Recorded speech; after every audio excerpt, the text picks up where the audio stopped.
Hello learners, so this is Ashish Kumar and I hope you all are doing good. Students, आज हम देखने वाले हैं क्रॉस साइट स्क्रिप्टिंग यानी एक्सएसएस के बारे में। काफ़ी डिटेल में हम चीज़ों को समझने वाले हैं कि एग्जैक्टली अटैक क्या है, ये कितना ज़्यादा डेंजरस है, कब से चलता आ रहा है एंड इस अटैक के जरिए कितना ज़्यादा नुकसान होता है एक वेबसाइट में। ये एक बहुत ही common and plus risky vulnerability है जो हमें वेबसाइट्स में देखने को मिलती है। तो आज हम इसी वल्नरेबिलिटी के बारे में डिटेल में समझने वाले हैं, तो बिना देरी करते हुए स्टार्ट करते हैं। इसके अलावा अगर आप में से कोई भी ethical hacking, penetration testing and bug bounty hunting जैसे एडवांस कोर्सेज में एनरोल होना चाहता है, डब्ल्यूएस क्यूबटेक के मेंटर्स के जरिए आप प्रॉपर गाइडेंस के साथ अपने करियर को ग्रो करना चाहते हैं, सारी चीजें लाइव जूम क्लासेस के जरिए सीखना चाहते हैं, ट्रेनर से डायरेक्ट इंटरेक्शन के जरिए, तो नीचे डिस्क्रिप्शन में आपको फॉर्म लिंक मिल जाएगा जिसे आप आज ही फिल करके एनरोल कर सकते हैं अपने फेवरेट कोर्स में। सबसे पहले हम देखेंगे व्हाट इज एक्सएसएस यानी क्रॉस साइट स्क्रिप्टिंग है क्या एग्जैक्टली, इसके कितने टाइप्स हैं, इसको ढूंढने का तरीका क्या है, एक्सएसएस की जो टेस्टिंग होती है उसका स्टेप बाय स्टेप प्रोसेस क्या है, उसके अलावा से इसे प्रैक्टिकली अप्लाई कैसे करा जाता है, यानी क्या क्या कोड्स लिखे जाते हैं, वो एक्जैक्टली बैकग्राउंड में वर्क कैसे कर रहे होते हैं, उस पार्ट को समझने की कोशिश करेंगे।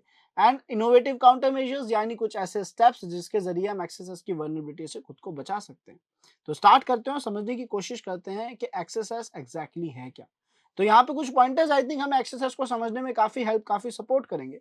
सबसे पहले लिखा हुआ है सर क्रॉस साइट स्क्रिप्टिंग यानी इसका फुल फॉर्म।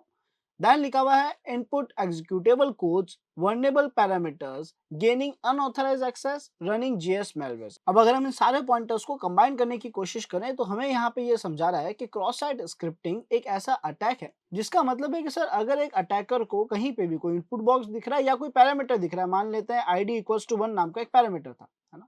तो सर इनपुट बॉक्स में भी अगर आपने कुछ डेटा लिखा है, जैसे मान लेते हैं यहाँ पे लिखा था यू और उसके आगे इनपुट बॉक्स था, आपने इसके अंदर लिखा आशीष, यानी कहीं ना कहीं ये भी एक पैरामीटर के अंदर जा रहा होगा। मान लेते हैं सर यू नाम का पैरामीटर है जो ये आशीष नाम का डेटा लेकर जा रहा है अपने साथ में। दोनों ही केसेस में हमारे लिए जरूरी है एक पैरामीटर। हम क्या करते हैं, इस पैरामीटर के अंदर कोई ना कोई कोड एग्जीक्यूट करने की कोशिश करते हैं एंड कौन से टाइप, कौन सी प्रोग्रामिंग के कोड एग्जीक्यूट करने की कोशिश करते हैं। तो सर हम यहाँ पे कोशिश करते हैं या तो HTML या ज्यादातर जावास्क्रिप्ट को एग्जीक्यूट करने की, है ना। तो हमारे जावास्क्रिप्ट प्रोग्रामिंग लैंग्वेजेस के जो कोड्स हैं वो यहाँ पे हम इनपुट देने की कोशिश करते हैं और देखते हैं क्या वो रन हो रहे हैं, क्या क्या वो एग्जीक्यूट हो रहे हैं। और सर अगर आपका लिखा हुआ इनपुट, अगर आपका दिया हुआ डेटा एग्जीक्यूट हो रहा है, इसका मतलब आप वहां पे कोई भी प्रोग्राम लिखोगे तो वो रन होगा, जिसकी मदद से सिस्टम इजीली कॉम्प्रोमाइज करे जा सकते हैं। तो इस वल्नरेबिलिटी को, जिसमें हम सर जावास्क्रिप्ट, HTML जैसी कोडिंग को एग्जीक्यूट कर पा रहे हैं, इसे हम एक्सएसएस कहते हैं, क्रॉस साइट स्क्रिप्टिंग कहते हैं। और स्टूडेंट्स, ये जो स्क्रिप्टिंग होती है कहाँ पे होती है सर, ये क्लाइंट ब्राउजर में नॉर्मली रन होती है। तो सर ये एग्जीक्यूट होता है क्लाइंट ब्राउजर में, है ना। अब यहाँ पे इसके कुछ एक्सपेरिमेंट्स हम करके इसको और अच्छे से समझ पाएंगे, लेकिन इन शॉर्ट अगर हम एक्सरसाइज को समझे तो सर वो क्रॉस साइट स्क्रिप्टिंग है, जिसका मतलब है जावास्क्रिप्ट या HTML के कोड्स किसी भी इनपुट बॉक्स में जहां भी आपको जगह मिलती है वहां पे एग्जीक्यूट करा पाए। और इसी वल्नरेबिलिटी को हम एक्सरसाइज कहते हैं, क्रॉस साइट स्क्रिप्टिंग कहते हैं। अब सर अगर हम इससे रिलेटेड कुछ और इन्फॉर्मेशन देखना चाहें, जैसे ये काम कैसे करता है, तो हमें पता है पैरामीटर्स के अंदर हम कुछ ना कुछ एक्सरसाइज या जावास्क्रिप्ट के कोड लिखेंगे। तो फिलहाल हमारे पास यहाँ पे यूआरएल है। हमें एक और चीज ध्यान रखनी होगी कि हमारे जो पैरामीटर्स हैं वो हमें दो जगहों पे डायरेक्ट देखने को मिल सकते हैं। पहला तो सर जब भी कोई पैकेट गेट के जरिए सेंड करा जाता है तो उसमें क्या होता है, जितना भी डेटा है वो यूआरएल के जरिए ट्रांसफर करा जाता है। तो आपके जो पैरामीटर्स हैं वो आपको यूआरएल में देखने को मिलेंगे। जैसा आप देख सकते हो यहाँ पे मैसेज इक्वल्स टू नाम का पैरामीटर मुझे यूआरएल में ही देखने को मिल रहा है ना। और दूसरा प्रोसेस होता है जिसमें हम पोस्ट के जरिए पैकेट को सेंड करते हैं, जिसमें क्या होता है कि सर आपका जो एक रिक्वेस्ट पैकेट होता है, उस रिक्वेस्ट पैकेट में आपके पास पहले फर्स्ट लाइन आएगी, स्टेटस लाइन, देन उसके बाद आपके पास सारे हेडर्स आएंगे एंड हेडर्स के बाद आपको जो स्पेस मिलता है जिसे हम कहते हैं बॉडी टैब या body part, request body part, जिसमें हम क्या कर सकते हैं, जो भी सर हमारे पैरामीटर्स हैं उनका डेटा इसके जरिए शेयर करा जाता है। तो इन दोनों ही जगहों पे हमें पैरामीटर्स देखने को मिल सकते हैं। फिलहाल जैसा हम देख पा रहे हैं हमारे पास एक यूआरएल है और उस यूआरएल में पैरामीटर है, इसका मतलब ये एक गेट रिक्वेस्ट है, गेट के जरिए हम रिक्वेस्ट सेंड कर रहे हैं। अब सर इस पैरामीटर का नाम मैसेज है। तो यहाँ पे हमारे इस हैकर ने क्या करा, इस हैकर गर्ल ने क्या करा कि सर उनने यहाँ पे मैसेज नाम के इस पैरामीटर के अंदर एक मिलिशियस जावास्क्रिप्ट का कोड जो है वो एग्जीक्यूट करा, जिसका नाम है स्क्रिप्ट एसआरसी। अब स्क्रिप्ट टैग क्या करता है सर, ये आपको जावास्क्रिप्ट के कोड एग्जीक्यूट करने की पावर देता है। इसके अंदर आपने एसआरसी फंक्शन को कॉल करा है, जिसके आगे अगर आप कोई भी सोर्स दोगे तो ये उस पर्टिकुलर सोर्स में अगर आपको कोई जावास्क्रिप्ट मिल रही है तो उसे एग्जीक्यूट करेगा। और सर यहाँ पे इसने क्या करा, अटैकर ने evil-user.net यानी अपनी किसी वेबसाइट का badscript.js नाम की फाइल का एड्रेस दे दिया। और आई थिंक इस स्क्रिप्ट के अंदर कोई ना कोई मिलिशियस कोड होगा जो जिस भी ब्राउजर में लोड होगा उस ब्राउजर को शायद कॉम्प्रोमाइज करे या उसका कोई डेटा लीक करे। फिलहाल देखते हैं आगे क्या हुआ। तो ये इस स्क्रिप्ट टैग को इसने यहाँ पे बंद भी कर दिया और इस मैसेज को सेंड कर दिया। यानी क्या करा सर, इस यूआरएल को इसने किसी ना किसी तरीके से एक विक्टिम को शेयर करा। सर जैसे ही हमारे विक्टिम ने देखा कि अच्छा ये डोमेन तो वही डोमेन है जो वो डेली एक्सेस करता है, यानी बिकॉज ये विक्टिम इस डोमेन को ट्रस्ट करता था, इस डोमेन को डेली यूज देता था, तो उसे कुछ मिलिशियस नहीं लगा, है ना। तो डोमेन की गुडविल देखते हुए उसने क्या करा, उस डोमेन पे क्लिक करा और जैसे ही क्लिक करा सर उसके सामने एक लॉगिन पेज आया जो पहले भी आता था, बट डिफरेंस ये है कि इस बार वो लॉगिन पेज इस बैड स्क्रिप्ट डॉट जीएस की वजह से आया था। यानी सर ये जो बैड स्क्रिप्ट डॉट जीएस थी ये और कुछ नहीं थी, ये एक फेक लॉगिन पेज था जिसे हम फिशिंग पेज कहते हैं। तो सर यूजर को लगा ये जेन्युइन लॉगिन पेज है, उसने अपना क्रेडेंशियल्स, यूजर नेम और पासवर्ड यहाँ लिखा और जैसे ही लॉगिन बटन पे क्लिक करा तो अब वो डेटा इस पर्टिकुलर वेबसाइट के सर्वर पे ना जाकर वो डेटा सीधा आया हमारे अटैकर के पास। तो अटैकर को वो क्रेडेंशियल्स मिल गए। तो यहाँ पे क्या हुआ सर कि एक मिलिशियस कोड एग्जीक्यूट हुआ जावास्क्रिप्ट का, फाइल रन हुआ जिसने एक फिशिंग पेज कॉल करा और वो जो कोड चाहे रन करा सकता था। फिलहाल उन्होंने एक फिशिंग पेज बनाया था जावास्क्रिप्ट का जिसके जरिए यूजर की इन्फॉर्मेशन चुराई गई। तो ये एग्जैक्टली एक्सएसएस है। उम्मीद है आप सभी को क्रॉस साइट स्क्रिप्टिंग समझ आ गया होगा। अब क्या सर ये जरूरी है कि हर बार हमें कोई यूआरएल या कोई डेटा यूजर को शेयर करना ही पड़ेगा या यूजर को उस पर क्लिक करना ही पड़ेगा? तो ऐसा नहीं है। अभी जो हम ये डिस्कशन कर रहे थे ये एक्सएसएस का एक टाइप है। कौन सा टाइप है वो आपको नेक्स्ट स्लाइड में बहुत अच्छे से क्लियर हो जाएगा। इन शॉर्ट अगर मैं भी कहूँ तो हम इसे रिफ्लेक्टेड एक्सएसएस कहते हैं। लेकिन और ऐसे कितने अटैक्स है और क्या इस अटैक का कोई डेंजर वेरिएंट भी है, कोई डेंजर टाइप भी है, तो वो हम देखने की कोशिश करते हैं। सर यहाँ पे हमारे पास टाइप्स ऑफ एक्सेस में हम देख सकते हैं, एक है रिफ्लेक्टेड एक्सेस जो अभी अभी हमने एग्जांपल के तौर पे देखा, दूसरा है डॉम बेस्ड एक्सेस एंड तीसरा है stored XSS. Sir reflected XSS की डेफिनेशन क्या बताती है, ये किस तरीके से वर्क करता है?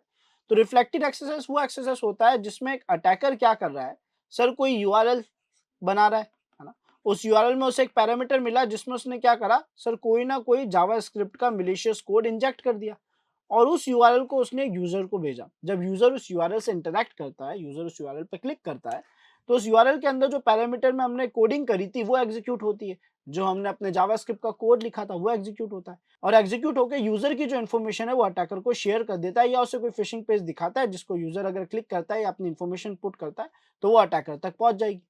तो ये जो प्रोसेस है इसे हम एक्सेस रिफ्लेक्टेड कहते हैं या रिफ्लेक्टेड एक्सेस कहते हैं। बिकॉज सर असल में यहाँ होता यह है कि जो भी कोड लिखा जाता है वो इंस्टेंट उसी जगह पे एग्जीक्यूट हो जाता है, या आपने जो भी डेटा लिखा है, जो भी मिलिशियस कोड लिखा है वो आपके ब्राउजर पे रन हो जाएगा, है ना, या जिस भी जगह पे आप उस यूआरएल को ओपन करोगे वहीं पे रन हो जाएगा, लेकिन वो डेटा कहीं सेव नहीं होगा, कहीं स्टोर नहीं होगा। ऐसा नहीं है कि कोई और यूजर अगर उस पेज पे आएगा या नॉर्मली वेबसाइट पे जाके उस पेज पे जाएगा तो उसके सिस्टम में भी वो कोड एग्जीक्यूट होगा, ऐसा नहीं होगा। ये कोड केवल वहीं एग्जीक्यूट होगा जहां पे लिखा गया है, या आपने अगर किसी को सेंड करा है उस यूआरएल में कोड लिखा हुआ है तो वहीं एग्जीक्यूट होगा, ये कहीं भी स्टोर नहीं होगा। अब स्टोर होने का मतलब क्या है, तो इसको और अच्छे से क्लियर करने के लिए हम एक बार स्टोर्ड एक्सेस को समझते हैं ताकि इन दोनों के कंपैरिजन से हम समझ पाए कि ये काम क्या कर रहे हैं। तो हम डॉम को फिलहाल स्किप करके बढ़ेंगे हमारे स्टोर्ड एक्सेस की तरफ, और ये हमें क्या समझा रहा है कि सर नॉर्मली क्या होता है, जब भी हम किसी वेबसाइट को एक्सेस करते हैं तो वहां पे कई बार कुछ ऐसे पैरामीटर्स होते हैं, कुछ ऐसे इनपुट बॉक्सेस होते हैं जिसमें अगर आपने कोई डेटा लिखा है तो वो डेटा सीधा रिफ्लेक्ट नहीं होता, वो डेटाबेस में जाके स्टोर हो जाता है, यानी सर्वर पे जाएगा और सर्वर उस डेटा को स्टोर कर देगा। अब ऐसी बहुत जगहों पे होता है। एक छोटा एग्जांपल अगर ले तो सर हम एक वीडियो देख रहे थे, उस वीडियो के नीचे कमेंट का ऑप्शन था तो हमने वहां पे कुछ कमेंट्स लिख दिए, है ना, अपनी तरफ से जो भी फीडबैक था वो लिख दिया और सबमिट बटन पे क्लिक करा। तो अब सबमिट बटन पे क्लिक करने के बाद होता क्या होगा कि सर आपने जो भी कमेंट लिखा है वो किसी पैरामीटर के जरिए, मान लो सी इक्वल्स टू नाम का पैरामीटर था जिसमें आपका कमेंट का सारा डेटा है, वो डेटा सारा जाता है और डेटाबेस में स्टोर हो जाता है। अब सर अगर कोई भी यूजर किसी भी जगह से इस वीडियो तक पहुंचता है, यानी यूट्यूब पे गया, उसने वो वीडियो सर्च करी, XYZ किसी भी वेबसाइट पे गया और उसने वो वीडियो सर्च करी, तो वो क्या देखेगा कि वीडियो के नीचे जो कमेंट है उस कमेंट में हमारे यूजर ए ने जो डेटा लिखा था, यानी यहाँ पे जो यूजर ए ने इनपुट दिया था वो भी दिखा रहा है। दिखाता ही है सर, हमें सबके कमेंट्स दिखाता है, केवल हमारा कमेंट थोड़ी दिखाता है। इसका मतलब कि यूजर ए ने जो कमेंट लिखा था पहले वो डेटाबेस में सेव हुआ, और अब अगर कोई भी यूजर सेम वेबसाइट ओपन करता है, सेम वीडियो ओपन करता है, तो ये कमेंट वहां पे शेयर करा जाता है डेटाबेस से, इस डेटा को शेयर करा जाता है और ये लोगों के सिस्टम में रिफ्लेक्ट होता है, वहां पे देखने को मिलता है। अब सर एक्सेस कहता है कि जहां पे भी आपने कोड लिखा है या जहां भी आपका कोड को कॉल करा जाएगा, जहां पे भी आपके कोड को रीड करा जाएगा वहां वो एग्जीक्यूट हो जाएगा। तो सर अब सबसे पहले अटैकर ने क्या करा, नॉर्मल टेक्स्ट ना लिख के, हो सकता है कि उसने यहाँ पे कोई जावास्क्रिप्ट का मिलिशियस कोड लिख दिया होगा, तो वो पहले एग्जीक्यूट कहाँ होगा सर, जहां लिखा है वहीं एग्जीक्यूट हो जाएगा। उसके बाद उस डेटा को डेटाबेस में ले जाके स्टोर कर दिया गया सर। और अब अगर पूरे वर्ल्ड में कोई भी उस वीडियो को कॉल करता है तो उस वीडियो में क्योंकि कमेंट तो सबके दिखेंगे, तो सर इस अटैकर का कमेंट भी दिखेगा और जब इस अटैकर का कमेंट शेयर करा जाएगा तो यहाँ पे आके ये कमेंट भी एग्जीक्यूट होगा बिकॉज़ यहाँ तो सर मैलिशियस जावास्क्रिप्ट का डेटा था और बिकॉज़ वो यूज़र बी के सिस्टम में एग्जीक्यूट हो रहा है तो अब जो भी अटैक होना होगा वो यूज़र बी पे हो जाएगा। और सर ऐसे ही नहीं, केवल यूज़र बी नहीं, मिलियंस ऑफ यूज़र जो उस टाइम पे उस वीडियो को एक्सेस कर रहे होंगे वो सबके सिस्टम में एग्जीक्यूट होगा बिकॉज़ वो सब लोग उस डेटा को कॉल कर रहे हैं डेटाबेस से और वो वहाँ पे एग्जीक्यूट डेफिनिटली होगा। तो ये जो कमी है इसे हम स्टोर्ड एक्सेसेस कहते हैं जो one of the most dangerous vulnerability मानी जाती है बिकॉज एक छोटे से कमेंट से आप देखिए जितने भी लोग उस वीडियो को एक्सेस करेंगे उन सबके ब्राउजर कॉम्प्रोमाइज होंगे या उन सबको फिशिंग पेज दिखाया जाएगा। इसका मतलब एक अटैकर ने जो जावास्क्रिप्ट में मैलिशियस कोड लिखा था वो वहां पे उनके लिए प्रॉब्लम क्रिएट करेगा। ये होता है स्टोर्ड एक्सेसेस। तो यहाँ पे जैसा हम क्लियर कर पा रहे हैं कि अटैकर ने कोई डेटा लिखा, वो डेटाबेस में स्टोर हुआ और अब वो जहां भी रिफ्लेक्ट होगा वहां पे एग्जीक्यूट होगा। ये स्टोर्ड एक्सेसेस था। रिफ्लेक्टेड एक्सेसेस में क्या हो रहा है सर कि अटैकर ने जो कोड लिखा है वो उसी के ब्राउजर पे एग्जीक्यूट होगा, है ना। तो अटैकर क्या करता है, उसे पता है कि उसका ये यूआरएल में जो डेटा लिखा है इस वजह से उसका कोड एग्जीक्यूट हो रहा है, तो ये यूआरएल लोगों को शेयर करता है, मैन्युअली शेयर करता है। तो हर कोई जो इस यूआरएल को रन करेगा उसके सिस्टम में कोड एग्जीक्यूट होगा। लेकिन जब अटैकर यूआरएल शेयर करेगा, एक विक्टिम क्लिक करेगा, तब वो जावास्क्रिप्ट का कोड एग्जीक्यूट होगा, अदरवाइज एग्जीक्यूट नहीं होगा। तो इसे हम डेंजरस वल्नरेबिलिटी नहीं मानते हैं, लेकिन फिर भी कंपनी की गुडविल को ये जरूर खराब करता है। बिकॉज सर जब एक अटैकर या हैकर एक फिशिंग पेज बना रहा होता है तो उसका जो सबसे बड़ा कंसर्न होता है वो यही होता है कि लोग उस यूआरएल पे क्लिक क्यों करेंगे, कोई क्यों ट्रस्ट करेगा उस यूआरएल पे और अपनी इन्फॉर्मेशन डालेगा। लोग तो डोमेन नेम पे ट्रस्ट करते हैं।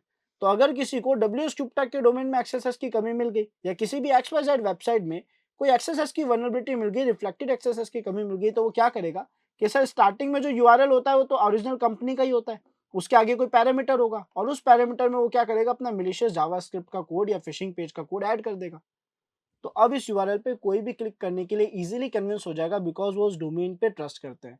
और जब वो क्लिक करेंगे तो उस केस में एक मिलिशियस हैकर का फिशिंग पेज एग्जीक्यूट होगा जिससे उन्हें डेफिनेटली लॉस होगा, उनके सिस्टम्स कॉम्प्रोमाइज हो सकते हैं। तो ये रिफ्लेक्टेड एक्सेस कंपनी की गुडविल पे काफी इफेक्ट डालता है। तो कोई भी कंपनी नहीं चाहेगी कि उसकी वेबसाइट में रिफ्लेक्टेड या स्टोर्ड या डॉम बेस्ड जैसी एक्सेस की वल्नरेबिलिटीज मिले। अब सर डॉम बेस्ड एक्सेस क्या होता है, तो यहाँ क्या होता है कि हमारा अटैकर बिकॉज उसे पता है कि उसे कोड एग्जीक्यूट कराना है, जावास्क्रिप्ट का कोड एग्जीक्यूट कराना है, तो सर एक वेबसाइट की जो प्रोग्रामिंग होती है जिसे हम सोर्स कोड कहते हैं, अटैकर क्या करता है उसी सोर्स कोड में मैन्युअली कोई कोड लिख देता है ना। अब हमें पता है पूरी वेबसाइट जो है वो HTML CSS जावास्क्रिप्ट और बूटस्ट्रैप के जरिए बनी हुई है एग्जांपल के तौर पे। तो मैं वहां पे अगर कोई भी जावास्क्रिप्ट का कोड लिखता हूँ उसके सोर्स कोड में तो वो तो रन होगा ही। तो अटैकर क्या करता है, ऐसे ही कोड मैन्युअली लिख के अब ये जो फाइल्स हैं ये फाइल्स ही यूजर को शेयर कर देता है ना, अलग अलग तरीकों से। तो जब यूजर ऐसी फाइल को एक्सेस करता है तो उसके पास ओरिजिनल वेबसाइट तो शो होती है लेकिन उसी के साथ साथ मिलिशियस कंटेंट भी होता है जो गलती से यूजर अटैकर को शेयर कर देता है। यानी सर यहाँ पे यूआरएल नहीं शेयर करी जा रही, यहाँ पे पूरा का पूरा प्रोग्राम शेयर करा जा रहा है जो ज्यादा इफेक्टिव नहीं है ना ही ज्यादा डेंजरस है। बिकॉज सर कोई यूजर हमारी भेजी गई फाइल पे क्लिक क्यों करेगा, है ना। तो वो यहाँ पे एक इम्पैक्ट क्रिएट करती है। ऑल दो इसको और एडवांस लेवल पे भी लोग अप्लाई करते हैं। बट आई थिंक आप लोगों को reflected DOM based and stored का काम समझ आ गया होगा। डॉम का full form basically document object modelling होता है। तो यहाँ पे इन शॉर्ट ये हो रहा है कि सर प्रोग्राम्स के जरिए कोड एग्जीक्यूट कराए जा रहे हैं, रिफ्लेक्टेड में सर यूआरएल्स के जरिए करवाने पड़ते हैं, एंड स्टोर्ड में कुछ नहीं करना पड़ता। अगर आपका डेटा कहीं स्टोर हो गया है तो वो डेटा जहां जहां रिफ्लेक्ट करा जाएगा यानी जहां जहां उस डेटा को कॉल करा जाएगा वहां वहां आपका कोड एग्जीक्यूट हो जाएगा, जो मोस्ट डेंजरस वल्नरेबिलिटीज में एक माना जाता है। सो आई बिलीव आप सभी को टाइप्स ऑफ एक्सेसेस बहुत अच्छे से क्लियर हो गए होंगे। अब हम देखते हैं कि सर इसको टेस्ट करने की मेथोडोलॉजी क्या है। आई थिंक आप लोगों को आइडिया लग गया होगा काफी हद तक कि सर सबसे पहला हम जो टास्क करते हैं वो है एक अच्छा पैरामीटर ढूंढना, एक ऐसा पैरामीटर ढूंढना जो एक्टिव हो यानी कोई काम करता हो और वो डेटाबेस में डेटा स्टोर करके उस डेटा को कहीं रिट्राइव करवाने का काम कर रहा हो। तो वो एक बहुत बेटर अप्रोच होगी कि हम पहले उस पैरामीटर पे ही टेस्टिंग करें, यानी हमारे लिए जो पैरामीटर अच्छा है हम पहले उसे ढूंढें, देन उसके बाद उसके अंदर हम मैनिपुलेशन करें, चेंजेस करें और देखें और समझने की कोशिश करें कि उस पैरामीटर का एग्जैक्ट टास्क है क्या, वो एग्जैक्टली कर क्या रहा है। और जब हमें कंफर्म हो जाएगा कि पैरामीटर एग्जैक्टली क्या कर रहा है, यहाँ पे एक्सेस की कमी होने के चांसेस है कि नहीं, कैसे कंफर्म करेंगे सर, हम एग्जीक्यूट करेंगे एक्सेस के छोटे कोड्स और देखेंगे क्या वो रन हो रहे या नहीं हो रहे। एग्जाम्पल के तौर पे अगर मैं किसी पैरामीटर में नॉर्मल सा H1 टैग भी लिख दूं, है ना, तो हमने लिखा H1 आशीष एंड इसे क्लोज कर दिया H1 के जरिए। तो सर अगर हम ऐसा करते हैं तो क्या होगा कि बिकॉज ये हेडिंग टैग है तो आशीष जो है सर एज ए हेडिंग बड़े लेटर्स में लिखा हुआ आ जाएगा। तो यहाँ पे मुझे पता पड़ जाएगा मेरा कोड एग्जीक्यूट हो रहा है, मैंने जो भी टैग लिखा हो जो भी ऑप्शन लिखा हो वो रन तो हो ही रहा है। तभी तो हमारा ये वर्ड आशीष जो है ये अलग फॉर्म में अलग तरीके से लिखा हुआ है। यानी कोड एग्जीक्यूट हो रहे हैं। तो हम वो छोटे कोड एग्जीक्यूट करके पहले कंफर्म कर लेते हैं कि वो वर्क कर रहे हैं या नहीं कर रहे। और अगर ये छोटे कोड एग्जीक्यूट हो जाते हैं तो हम देखते हैं कि यहाँ पे किस लेवल की सिक्योरिटी अप्लाई करी गई है। किस लेवल की सिक्योरिटी से मतलब है कि क्या हमारा हर लिखा वो कोड एग्जीक्यूट हो जाएगा या वहाँ पे कुछ-कुछ ऐसे सिक्योरिटीज़ है जो हमारे कोड को एग्जीक्यूट होने से रोकेगी। और सर जब आपको समझ आ जाता है कि यहाँ पे क्या सिक्योरिटी अप्लाई करी गई है या किस तरीके की सिक्योरिटी अप्लाई करी गई है, तो आप कोशिश करते हैं उसे बाईपास करने की। वहाँ पे अलग-अलग तरीके से आप कोशिश करते हैं कि आपका कोड एग्जीक्यूट हो ही जाए, है ना? और तब तक आप चेंजेस करते हैं जब तक वो जो सिक्योरिटी है वो बाईपास ना हो जाए। और फाइनली जब वो बाईपास हो जाती है तो हम क्या करते हैं, सर उस वल्नरेबिलिटी को रिपोर्ट करते हैं ताकि वो अच्छे से सिक्योर हो सके। तो उम्मीद है स्टूडेंट्स आप सभी को एक्सएसएस की मेथोडोलॉजी क्लियर हो गई होगी और इसको एक यूजर कैसे रन करता है, कहाँ-कहाँ रन करता है, क्या प्रोसेस रहता है, वो समझ आ गया होगा। अब हम बात करते हैं इनोवेटिव काउंटर मेजर्स की, यानी सर हम ऐसे क्या स्टेप्स अप्लाई करें, क्या काउंटर मेजर्स अप्लाई करें जिससे कमी सेफ हो सके, कमी हट जाए। तो यहाँ हम देख सकते हैं सबसे पहला पार्ट है प्रॉपर इनपुट वैलिडेशंस। एक और चीज, वैलिडेशंस भी क्लाइंट साइड हो सकती है और सर्वर साइड हो सकती है, तो मैं आपको नॉर्मली ये रिकमेंड करूंगा कि आप ज्यादातर सिक्योरिटी जो है वो सर्वर साइड अप्लाई करें और क्लाइंट साइड सिक्योरिटी का भी साथ साथ ध्यान रखिए। दोनों अगर बैलेंस जो है तो बहुत अच्छी बात है। उसके अलावा नेवर यूज गेट मेथड, यानी सर गेट के जरिए जिसमें आपका डेटा यूआरएल में जाता है, आप उसको बहुत ज़्यादा यूज़ ना लें। आपके जो काम के पैरामीटर्स है, जो काम का डेटा है, वो गेट के ज़रिए शेयर ना ही करें तो बहुत बेटर है। देन उसके बाद हमारे पास आता है यूज़ एचटीएमएल एंटिटी टैग या फंक्शन। इसमें क्या होता है कि सर एक फॉर्म है एचटीएमएल इनकोडिंग का जो आपके हर एक कैरेक्टर को अलग तरीके से लिख देता है और जब ये ऐसा करता है तो आपका कोड एग्जीक्यूट नहीं होता। जैसे हमें पता है कि अगर हमने ये लिखा है यहाँ पे H1 एंड इसको क्लोज करा है, तो अगर इस टैग को हम इस तरीके से लिखते हैं तो इसके अंदर लिखा हुआ कोई भी सेंटेंस एग्जीक्यूट होगा, यानी वो एज अ हेडिंग लिखा हुआ दिखाएगा। लेकिन सर अगर आपने यहाँ पे इसको ऐसा लिख दिया जैसे %LT उसके बाद H1 एंड $GT, तो क्या ये एग्जीक्यूट होगा?